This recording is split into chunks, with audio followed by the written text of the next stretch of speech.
तो वहीं राजधानी जयपुर की बात करें, 5 जिलों में प्रदूषण का रेड जोन। पूरे प्रदेश भर की बात कर लेते हैं। प्रदेश के धौलपुर, करौली, टोंक में प्रदूषण का रेड जोन है और आज प्रदेश में सबसे ज्यादा प्रदूषण रहा करौली में 341 AQI, बूंदी में 319, चित्तौड़गढ़ में 321, भिवाड़ी में 285, अजमेर में 178, अलवर 123, जोधपुर में 120, कोटा 316, पाली में 189, उदयपुर में 197 और गंगानगर में भी 316 रहा। और अगर 300 के पार ये रिकॉर्ड किया जा रहा है तो इसे बिल्कुल भी ठीक नहीं माना जा सकता।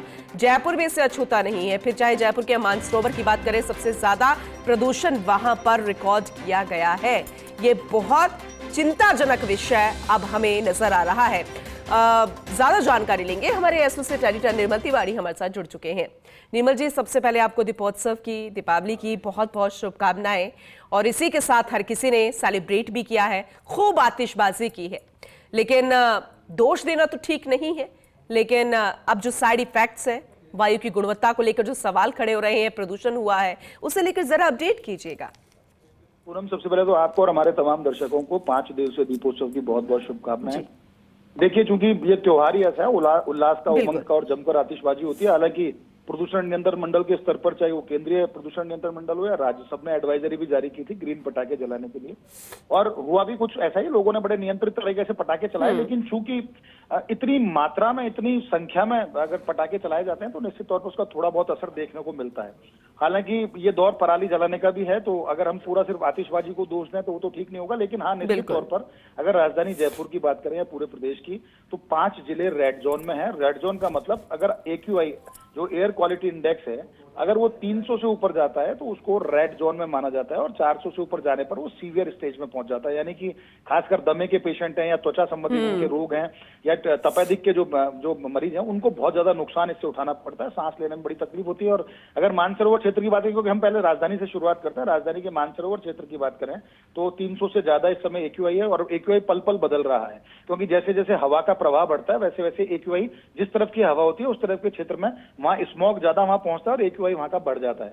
हम सीतापुरा की बात करें या मानसरोवर की बात करें, दोनों रेड जोन में हैं। लेकिन अच्छी बात यह है कि राजधानी के कुछ ऐसे क्षेत्र भी, आदर्श नगर वाला क्षेत्र हुआ या पुलिस कमिश्नरेट के आसपास का जो क्षेत्र है, हालांकि वो भी रेड जोन में है, लेकिन शास्त्री नगर और आदर्श नगर 2 ऐसे क्षेत्र हैं जो ऑरेंज जोन में है। हालांकि वो भी रेड जोन की तरफ बहुत तेजी से बढ़ रहे हैं। राजधानी के अलावा अगर हम बाहर के इलाकों में चलते हैं पूनम, तो श्री गंगानगर की बात करें, करौली की बात करें, खासकर क्योंकि देखिए पूर्वी भारत में, पूर्वी राजस्थान की हम बात करते हैं तो करौली, धौलपुर, भरतपुर, अलवर, ये पूरा जो दौसा, ये पूरा जो क्षेत्र है, इसमें जमकर आतिशबाजी हुई है। तो वहां पर स्मॉग की चादर, और कुछ जो NCR क्षेत्र से, चूंकि बहुत ज्यादा दूरी नहीं है इन क्षेत्रों की, तो वहां उसका भी प्रभाव देखने को मिलता है। स्मॉग वहां से जो हवा के साथ यहाँ पर आता है और उसका असर यहाँ पर देखने को मिलता है। पश्चिमी राजस्थान में गंगानगर, हनुमानगढ़ में इस समय AQI का स्तर है वो बहुत ज्यादा बढ़ा हुआ है, और उसमें पार्टिकुलेट मैटर जो है वो बढ़ गए हैं। ओजोन की अगर बात करते हैं वो भी बढ़ी हुई है। तो निश्चित तौर पर लोगों को नुकसान उठाना पड़ रहा है, परेशानी उठानी पड़ रही है। उम्मीद है कि लोग अपनी जिम्मेदारी समझेंगे और नियंत्रित तरीके से आतिशबाजी करनी चाहिए निश्चित तौर पर, क्योंकि ये तो उमंग और उल्लास का त्योहार है। नियंत्रित आतिशबाजी करनी चाहिए, लेकिन हमें उसके साथ साथ, जैसा कि मुख्यमंत्री भजनलाल शर्मा ने जिस तरह से प्रदेश के अंदर मुख्यमंत्री वृक्षारोपण अभियान चलाया, हरियाणा राजस्थान चलाया, तो उससे बहुत इंपैक्ट जो है ना, वो बहुत उस तरह का नहीं है, उतना सीवियर इंपैक्ट नहीं है। तो अच्छी बात है, पेड़ लगाकर हम हमारी जिम्मेदारी पूरी करें, संरक्षण करें हम पृथ्वी का, प्रकृति का, तो निश्चित तौर पर उसकी दिशा में तेजी से प्रयास हुए। और पिछले 2-3 साल में जिस तरह से वृक्षारोपण राजस्थान में हुआ है, तो आतिशबाजी या दूसरे तरीके का जो प्रदूषण है उसका असर बहुत ज्यादा उतना नहीं होता जितना पहले हुआ करता था। तो निश्चित तौर पर आम जनता अपनी भागीदारी निभा रही है, सरकार अपनी भागीदारी निभा रही है। लेकिन फिलहाल तो जो जयपुर में जो सांस लेने की स्थिति है वो दूभर स्थिति है। एक स्मॉग की चादर में पूरा जयपुर लिपटा हुआ है,